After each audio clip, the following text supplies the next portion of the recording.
Hello everyone, welcome to all of you in my YouTube channel thanks learning classes. कैसे हैं सभी आप लोग? कैसे चल रही है आप लोगों की तैयारी? मैं सोनू आज आपके लिए लेके आ गया हूं हिंदी विषय कक्षा 10 के लिए, जिसमें देखने वाले हैं हिंदी गद्य के विकास का संक्षिप्त परिचय। इसमें ये टॉपिक जो है 5 अंक का आता है और 5 अंक का आएगा, 5 MCQ क्वेश्चन आएंगे। ये टॉपिक है शुक्ल युग तथा शुक्लोत्तर युग। यहाँ से बोर्ड पेपर में 5 अंक निर्धारित किए गए हैं और 5 अंक आपको MCQ के रूप में वहां पर मिलने वाले हैं। अगर आप हमारी ये वीडियो देख लेते हैं तो आपको ये 5 नंबर अवश्य मिलेंगे। तो उम्मीद करते हैं ये आप वीडियो शुरू से लेकर आखिरी तक अच्छे से देखेंगे, साथ साथ में नोट्स बनाएंगे, जिससे कि आपकी तैयारी और शानदार और बेहतर हो सके।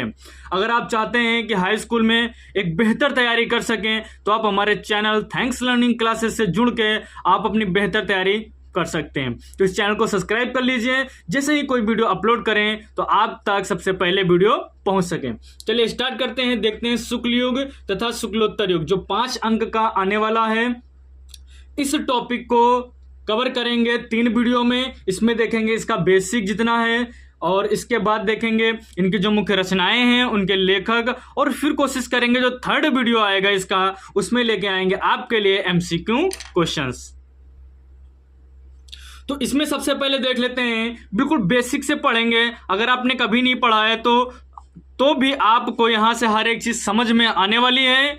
तो बिल्कुल पेशेंस के साथ धैर्य बनाए रहें और वीडियो को अंत तक जरूर देखें, आपका एक एक डाउट इसमें क्लियर हो जाएगा। सबसे पहले देखते हैं गद्य। तो गद्य जान लेते हैं, गद्य होता क्या है।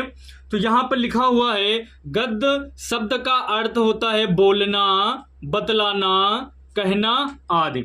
ये गद्य शब्द का अर्थ होता है।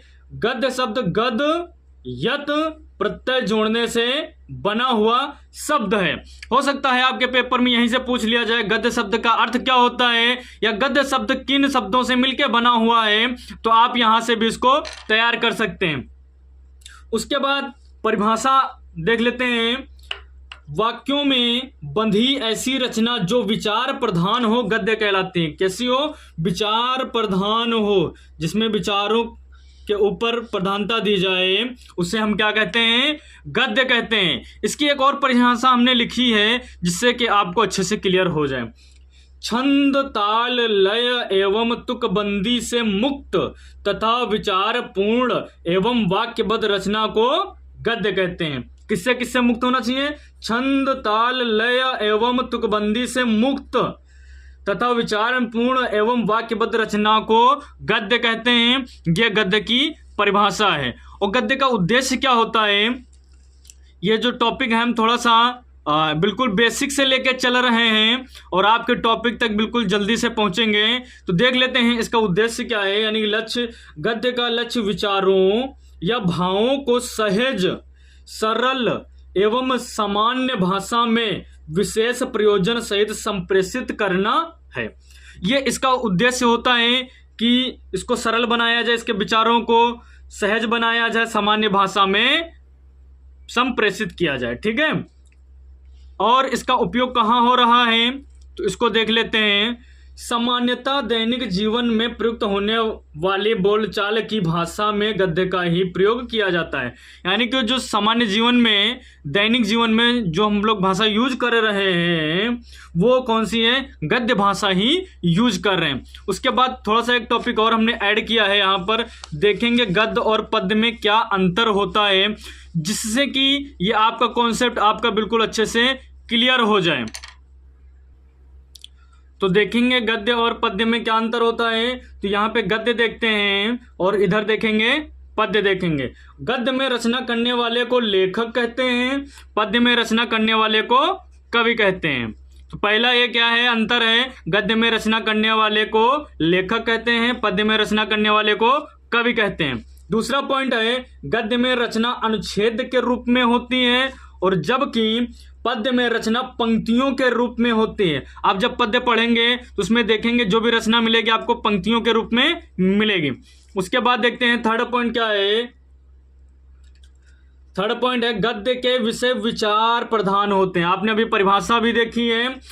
क्या होते हैं? गद्य के विषय विचार प्रधान होते हैं, जबकि पद्य के विषय कैसे होते हैं? भाव प्रधान होते हैं। ये मेन अंतर है, मेन डिफरेंस है कि ये विचार प्रधान होते हैं और ये भाव प्रधान होते हैं। उसके बाद देख सकते हैं गद्य की कुछ विधाएं हैं, जिसे इसमें निबंध आ जाएगा, कहानी आ जाएगी, एकांकी आ जाएगा, आदेश है और भी हैं। इसमें पद्य में क्या आ जाएगा, छंद आ जाएगा, दोहा आ जाएगा, सोरठा आ जाएगा और चौपाई आ जाएगी आदि, ऐसे इसमें टॉपिक आएंगे। तो थोड़ा सा बेसिक था जो जानना आपके लिए बहुत जरूरी है। अब देखते हैं आगे। अब देखेंगे यहां से हिंदी गद्य। हिंदी गद्य जो अब आपके सिलेबस में है, जहां से क्वेश्चन बनते हैं, हर बार यहां से प्रश्न आता ही आता है आपके बोर्ड पेपर में। तो अब यहां से बिल्कुल आप ध्यान से देखेंगे क्या पढ़ना है और कैसे पढ़ना है, यहां से क्वेश्चन बनेगा ही बनेगा। तो सबसे पहले देखते हैं क्या क्या पढ़ना है। आपको पढ़ना है शुक्ल युग यानी कि छायावादी युग इसको कहते हैं, और पढ़ना है शुक्लोत्तर युग, इसको हम क्या कहते हैं, छायावादोत्तर युग। शुक्ल युग, उसके बाद है शुक्लोत्तर युग, यानी कि जो शुक्ल युग के बाद का युग आया उसको हम क्या कहेंगे, शुक्लोत्तर युग कहेंगे। ठीक है, तो इंपॉर्टेंट क्वेश्चन यहां से बनेगा, इसकी समय सीमा पूछ लिया जाता है। तो इसकी समय सीमा 1920 से 1936 तक। तो आप लोग कहेंगे सर हम तो बुक में अलग से पढ़े थे, ये 1920 से 1936 कहां से आ गया। तो कभी कभी क्या होता है, एग्जामिनर सन ये वाला पूछ लेता है और कभी कभी 1919 से 1938 पूछ लेता है। आपको अलग अलग क्वेश्चन बैंक में, अलग अलग बुक में ये अलग अलग मिल सकता है, इसलिए आप दोनों याद करके जाएं। अधिकतर आपको 1919 से 1938 मिल जाएगा, ये आपको मिल जाएगा। लेकिन आपको इसको भी याद रखना है कि जब ये ऑप्शन में ना दिखे 1919 से 1938 तक, तब आप 1920 से 1936 तक का ऑप्शन लगा देंगे। उसके बाद इधर देखते हैं समय सीमा 1936 से 1950 तक है, या इसकी एक और समय सीमा मानी जाती है 1938 से 1947 तक। ये जो दो समय सीमा है ये ज्यादा देखने को मिलते हैं, तो इनको आप बिल्कुल याद करिए, यहां से प्रश्न बनता ही बनता है। शुक्ल युग या शुक्लोत्तर युग की समय सीमा पूछ ली जाती है, आप इसको रट लीजिए बिल्कुल अच्छे से। उसके बाद है शुक्ल युग के अन्य नाम, यहां से भी प्रश्न बनता है। तो इसके अन्य नाम क्या क्या है, छायावादी युग है, प्रेमचंद्र युग है, प्रसाद युग है। तो ये इसके अन्य नाम हैं। शुक्ल युग के अन्य नाम कौन कौन से, छायावादी युग, प्रेमचंद्र युग, प्रसाद युग। बिल्कुल आप याद रखिएगा, यहां से भी प्रश्न आए हुए हैं। शुक्लोत्तर युग के अन्य नाम कौन कौन से हैं, छायावादोत्तर युग, प्रेमचंदोत्तर युग और प्रसादोत्तर युग। एक है प्रगतिवादी युग, इसको भी आप याद रखेंगे। यानी जैसे छायावादी युग, यहाँ है छायावादोत्तर, इनके बाद जो युग आए उनमें उत्तर लग गया तो क्या हो गया, छायावादोत्तर युग। तो आप याद रखेंगे इनके नाम से, कभी क्वेश्चन पूछ लिया जाता है छायावादोत्तर युग की समय सीमा क्या है, तब भी यही रहेगी। तो इसी के शुक्लोत्तर युग के अन्य नाम हैं, बिल्कुल कंफ्यूजन नहीं होना है, अच्छे से याद रखना है। कुछ यहां पर बिंदु दिए गए हैं, जो ये बिंदु आपको इनके अंतर्गत पढ़ने हैं, जो इसमें शामिल किए जाते हैं। जैसे इसमें आपको क्या क्या पढ़ना है, तो आपको पढ़ना है सबसे पहले इसमें निबंध पढ़ना है, उपन्यास पढ़ना है, कहानी पढ़नी है, नाटककार पढ़ने हैं, एकांकीकार पढ़ने हैं और आलोचक पढ़ने हैं। ये इसके इंपॉर्टेंट कुछ मुख्य बिंदु हैं जो आपको पढ़ने हैं। तो स्टार्ट कर देते हैं, यहां से शुक्ल युग ले लेते हैं जहां से प्रश्न बहुत ज्यादा बनते हैं। तो शुक्ल युग आप देख रहे हैं, वेरी वेरी इंपॉर्टेंट है ये पॉइंट। शुक्ल युग से प्रश्न आते हैं बहुत ज्यादा। शुक्ल युग शुक्लोत्तर युग से 5 प्रश्न आते हैं, तो आप बिल्कुल ध्यान से समझ लें। आचार्य रामचंद्र शुक्ल जी के नाम पर शुक्ल युग नाम पड़ा, यह प्रश्न आया हुआ है। आचार्य रामचंद्र शुक्ल के नाम पर शुक्ल युग पड़ा, तो ये वेरी इंपॉर्टेंट हो जाता है। ये पेपर में आया है, 801 DC 2023 में आया हुआ है, तो ये इंपॉर्टेंट है, बिल्कुल याद रखेंगे। तो शुक्ल युग किसके नाम पे पड़ा, आचार्य रामचंद्र शुक्ल जी के नाम पर पड़ा। आगे देखते हैं, अब इसमें प्रमुख निबंधकार एवं उनकी प्रमुख कृतियां। अब यहां से प्रश्न कैसे पूछा जाता है, क्वेश्चन आ जाएगा कि निम्नलिखित में से कौन शुक्ल युग के निबंधकार हैं? एक सही होगा, बाकी सब गलत कर देंगे, तो आपको उसमें से पहचानना रहेगा। यह प्रश्न ऐसे पूछ लेगा, निम्नलिखित में से कौन शुक्ल युग के निबंधकार नहीं है? तो ऐसे प्रश्न पूछेगा। यह प्रश्न आ जाएगा, निम्नलिखित में से कौन सी रचना शुक्ल युग की है? तो प्रश्न कई तरीके से यहां पूछ सकता है, इसीलिए टॉपिक को पूरा तैयार करें अच्छे से। प्रश्न चाहे जैसे पूछे, आप उसको अच्छे से कर पाए। तो यहां पर हम देखेंगे, लेखक के नाम भी देखेंगे, निबंधकार देखेंगे, और उनकी कृतियां भी साथ साथ में देखेंगे, जैसे आपको यहां से लेखक भी याद हो जाएं और उनकी कृतियां भी याद हो जाएं। तो सबसे पहले देखते हैं आचार्य रामचंद्र शुक्ल के कौन कौन से निबंध हैं। तो चिंतामणि विचार विधि वेरी इंपॉर्टेंट है। चिंतामणि विचार विधि पेपर में आता है, तो आप इसको जरूर से याद कर लें। श्याम सुंदर दास, इनकी एक निबंध है रूपक रहस्य। रूपक रहस्य याद करिए इसको भी। जयशंकर प्रसाद, काव्य कला, इनका एक निबंध है काव्य कला। गुलाब राय, मेरी असफलताएं, थलुहा क्लब, फिर निराश क्यों। गुलाब राय भी बहुत इंपॉर्टेंट हैं, ये पेपर में आपके आते हैं, तो इनको जरूर से याद करिए। अभी क्या देख रहे हैं? निबंध देख रहे हैं, जिसमें कि गुलाब राय कि मेरी असफलताएं वेरी इंपॉर्टेंट है, इसको आप जरूर से याद करें। उसके बाद हैं आचार्य हजारी प्रसाद द्विवेदी, तो इनके कौन से निबंध हैं? अशोक के फूल वेरी इंपॉर्टेंट, कल्पलता, कुटज, विचार प्रवाह, ये हैं इनके कुछ निबंध। उसके बाद है टॉपिक, जो लेखक हैं डॉक्टर संपूर्णानंद, जीवन और दर्शन, पृथ्वी से सप्तऋषि मंडल, इंपॉर्टेंट है। उसके बाद है वासुदेव शरण अग्रवाल, इनकी कौन से निबंध है, कौन सी रचना है? पृथ्वी पुत्र।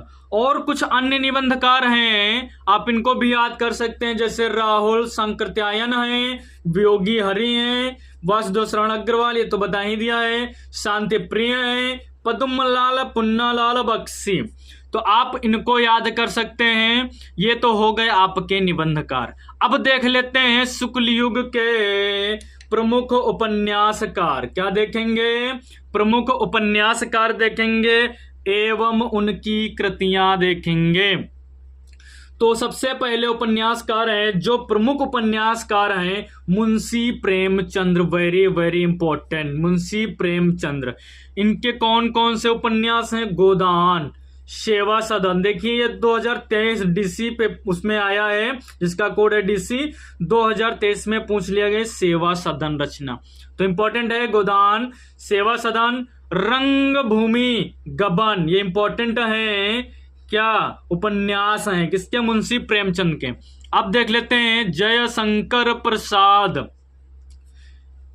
इनके उपन्यास हैं कंकाल, तितली, इरावती, जो कि अपूर्ण है। उसके बाद आचार्य चतुरसेन शास्त्री, इनकी रचना कौन सी, उपन्यास कौन सा? आत्मदाह। उसके बाद देख लेते हैं भगवती चरण वर्मा, इनका कौन सा उपन्यास है? भगवती चरण वर्मा जी का टेढ़े मेढ़े रास्ते। चित्रलेखा, भूले बिसरे चित्र, इंपॉर्टेंट है, भूले बिसरे चित्र आप जरूर याद करें। उसके बाद आप देखेंगे शुक्ल युग के प्रमुख कहानीकार, जो शुक्ल युग में कहानीकार हुए हैं उनको देखेंगे अच्छे से। तो सबसे पहले नाम आता है मुंशी प्रेमचंद्र, ठीक है, तो आपने ऊपर भी पढ़ा मुंशी प्रेमचंद्र, यहां भी पढ़ा, तो कंफ्यूज मत होइए, ठीक है। उन्होंने उपन्यास भी लिखा, कहानी भी लिखी। बहुत से लेखक ऐसे हैं जो कहानी भी लिख रहे हैं, उपन्यास भी लिख रहे हैं, तो इसमें आपको कंफ्यूज नहीं होना है। उसके बाद है जो मुंशी प्रेमचंद्र की कहानियां हैं, पंच परमेश्वर आपने पढ़ी होगी, पूस की रात, कफन, नमक का दरोगा, ईदगाह, ठीक है, आपने पंच परमेश्वर, ईदगाह छोटी क्लासों में पढ़ी होगी। उसके बाद है जयशंकर प्रसाद, आकाशदीप, इंद्रजाल, आंधी, पुरस्कार, ममता, यह इनकी कहानी। चतुरसेन शास्त्री, ककड़ी की कीमत, रूठी रानी, यह है इनकी कहानी।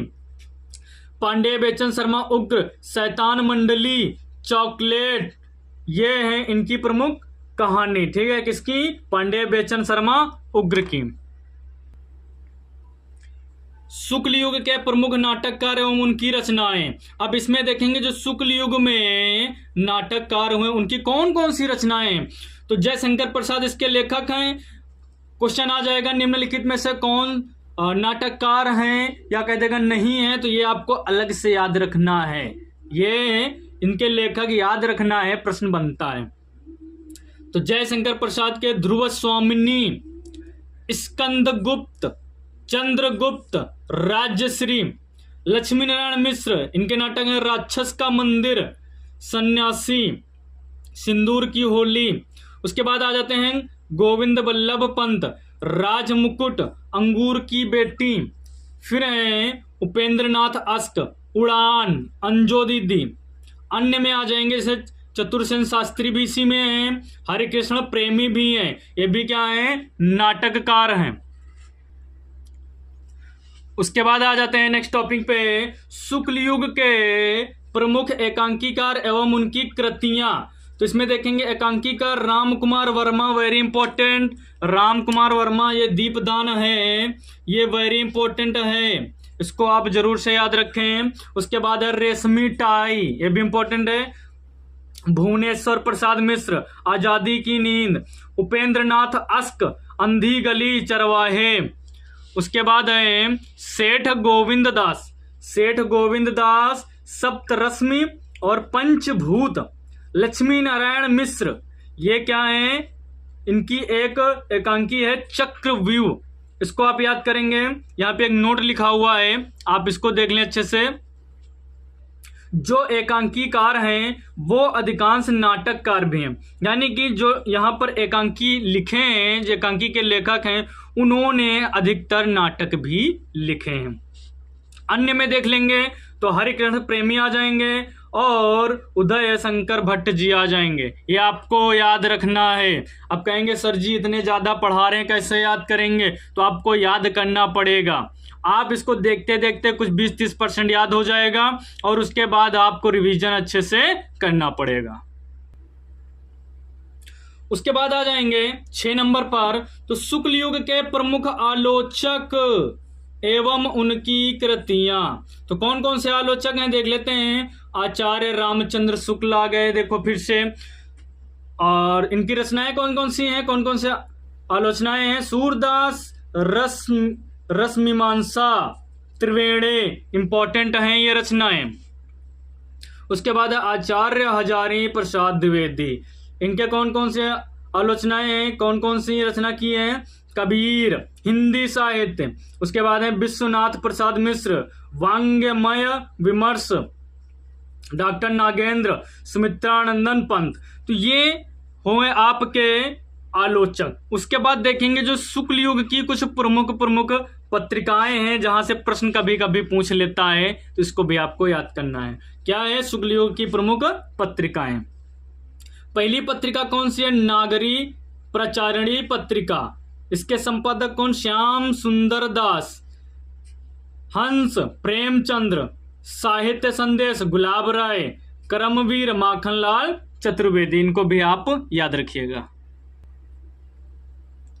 इसके बाद आ जाएंगे शुक्लोत्तर युग। शुक्लोत्तर युग का मतलब है शुक्ल युग के बाद का युग, ठीक है, इसको हम प्रगतिवादी युग के नाम से भी जानते हैं। तो इसमें भी इंपॉर्टेंट रहेगा क्या, समय सीमा, कब से कब तक, 1936 से 1950 ऑप्शन में मिल सकता है, या 1938 से 1947 मिल सकता है। अगर आपको ऑप्शन में ये मिलता है तो इसको लगाइए, जब ये ना मिले तब आप इसको लगाइए, ठीक है। कभी कभी इसको भी सही मान लिया जाता है, इसको भी सही मान लिया जाता है, तो डिपेंड करेगा कि ऑप्शन में कौन सा है। अगर दोनों है तो आप इसके साथ जा सकते हैं। शुक्लोत्तर युग के अन्य नाम कौन कौन से हैं, अन्य नाम भी इंपॉर्टेंट हैं, ये भी आपको याद रखने हैं। छायावादोत्तर युग है, प्रेमचंदोत्तर युग है, प्रसादोत्तर युग है, प्रगतिवादी युग है, इनको आप याद करिएगा। तो शुक्ल युग के वही टॉपिक देखेंगे, निबंधकार देखेंगे। सबसे पहले शुक्लोत्तर युग के निबंधकार कौन कौन से हैं, तो इसमें एक पॉइंट लिखा, आचार्य हजारी प्रसाद द्विवेदी सर्वश्रेष्ठ निबंधकार हैं, ठीक है, आप याद रखिएगा। यात्रा संबंधी निबंधकारों में कौन कौन से आ जाएंगे, राहुल संकृत्यायन आ जाएंगे, कन्हैयालाल मिश्र प्रभाकर आ जाएंगे, और उनके बाद जो आएंगे धर्मवीर भारती हैं, अज्ञेय जी हैं, दिनकर, देवेंद्र सत्यार्थी तथा पंडित बनारसी दास चतुर्वेदी का नाम संश्रमणात्मक निबंधकारों में अग्रणीय है। उसके बाद देखेंगे यहाँ पर शुक्लोत्तर युग के कहानीकार कौन कौन से हैं, अब इनकी रचनाएं भी देखेंगे। ठीक है, तो अज्ञेय जी हैं, जैनेन्द्र कुमार हैं, इलाचंद्र हैं, इलाचंद्र जोशी, यशपाल, उपेंद्रनाथ अस्क, भगवती चरण वर्मा, विष्णु प्रभाकर, आचार्य चतुर्सेन शास्त्री, अमृतलाल नागर, ये क्या हैं? कहानीकार हैं। प्रश्न कैसे बनेगा? प्रश्न बनेगा कि निम्नलिखित में से कौन से शुक्लोत्तर युग के कहानीकार हैं या फिर नहीं है, ऐसे प्रश्न बनेगा, तो आपको याद करना पड़ेगा। उसके बाद है थर्ड पे आ जाएंगे, शुक्लोत्तर युग के उपन्यासकार कौन कौन से हैं, तो इसमें नाम आ जाता है यशपाल जी का, फणीश्वरनाथ रेणु का, और राहुल संकृत्यायन का, नागार्जुन का, रंगेय राघव जी का, उपेंद्रनाथ, धर्मवीर भारती। ये कौन हैं? ये शुक्लोत्तर युग के उपन्यासकार हैं। उसके बाद देखेंगे शुक्लोत्तर युग के नाटककार, लक्ष्मी नारायण लाल, उपेंद्रनाथ अस्क, डॉक्टर राम कुमार वर्मा, धर्मवीर भारती, राम वृक्ष बेनीपुरी, वृंदालाल वर्मा। ये इंपॉर्टेंट हैं, आप इनको याद करेंगे। उसके बाद 5 पर आ जाएंगे, तो शुक्लोत्तर युग के रेखा चित्र और संस्मरण के लेखक कौन कौन हैं? पद्म सिंह शर्मा, बनारसी दास चतुर्वेदी, महादेवी वर्मा, राम वृक्ष बेनीपुरी, कन्हैयालाल मिश्र प्रभाकर। ये कौन है? रेखा चित्र और संस्मरण के लेखक हैं। उसके बाद देख लेते हैं, जीवनी पे आ जाते हैं, शुक्लोत्तर युग के जीवनी और आत्मकथा के लेखक। तो इसमें अमृत राय सबसे पहले दिया गया है, तो अमृत राय क्या लिखे हैं? कलम का सिपाही। इंपॉर्टेंट है, आप इसको याद करिएगा। अमृत राय की एक जीवनी है, कलम का सिपाही। रामविलास शर्मा, निराला की साहित्य साधना जीवनी है। डॉक्टर राजेंद्र प्रसाद, आत्मकथा, जो कि आत्मकथा ही है। पांडेय बेचन शर्मा, उग्र, अपनी खबर, ये आत्मकथा है। हरिवंश राय बच्चन, क्या भूलूं क्या याद करूं, व नीड़ का निर्माण, ये क्या है? ये आत्मकथा है।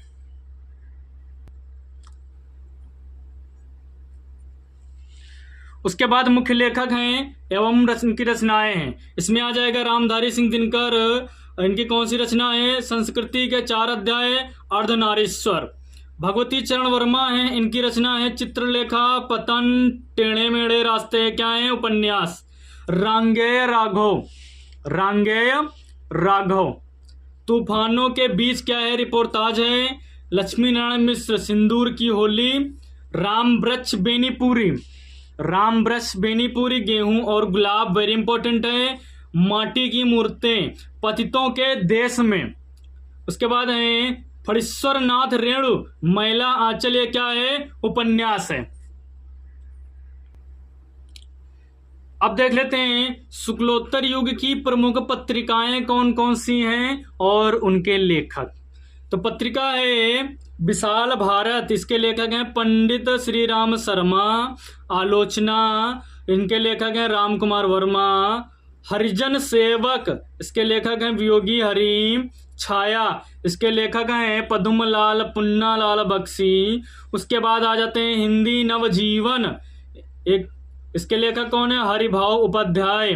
सम्मेलन, इसके लेखक कौन है? वियोगी हरि। चांद, इसके लेखक कौन है? महादेवी वर्मा। तो ये शुक्लोत्तर युग की कुछ प्रमुख पत्रिकाएं थी। अब देख लेते हैं एक युग इसी में और जुड़ गया है, यहां से भी प्रश्न आपको मिल सकता है। कौन सा युग आ गया है? स्वतंत्रोत्तर युग। तो यहां से भी प्रश्न बन जाएगा, यह शुक्लोत्तर युग के ही अंतर्गत आता है। ठीक है, या हम कह सकते हैं शुक्लोत्तर युग के बाद का युग है। तो कौन सा युग है? स्वातंत्र्योत्तर युग। इसकी समय सीमा क्या है? 1950 से लेके अब तक चल रही। ठीक है, तो इसके मुख्य लेखक हम रचनाएं देख लेते हैं। अज्ञेय जी, इनकी तार सप्तक है। शेखर एक जीवनी है जो कि उपन्यास है। नाम जीवनी है लेकिन क्या है? उपन्यास है। एक बूंद सहसा, उछली, ये क्या है, यात्रा व्रत। उसके बाद है अमृतलाल नागर, बूंद और समुद्र, अमृत और विष। उसके बाद है विष्णु प्रभाकर, आवारा मसीहा जीवनी है, इंपॉर्टेंट है। धर्मवीर भारती, कौनप्रिया, गुनाहों के देवता, उपन्यास है। शिवानी लाठी, कहानी है। तो ये इंपॉर्टेंट कुछ पॉइंट्स हैं जिनको आप जरूर याद रखें। तो आज जितना भी पढ़ाया है बेसिक है, जितना भी टॉपिक है शुक्ल युग और शुक्लोत्तर युग का, अभी इस कोशिश करेंगे इससे संबंधित 2 वीडियो और लेके आएंगे जिसमें प्रमुख लेखक उनकी रचनाएं और MCQs क्वेश्चन लेके आएंगे। अगर आप ये तीनों वीडियो देख लेते हैं तो आपके जो 5 नंबर यहाँ से बनने वाले हैं आपके बिल्कुल तैयार हो जाएंगे। उम्मीद है ये वीडियो आपको पसंद आया होगा, आपके लिए हेल्पफुल रहा होगा। अगर आपको वीडियो पसंद आया है तो वीडियो को लाइक कर सकते हैं, चैनल को कर लीजिए सब्सक्राइब, जिससे कि कोई भी वीडियो बनाएं अपलोड करें तो सबसे पहले आप तक जरूर पहुंचे और आप अपनी तैयारी को और बेहतर बना सकें। तो मिलते हैं फिर नेक्स्ट वीडियो में, तब तक के लिए जय हिंद।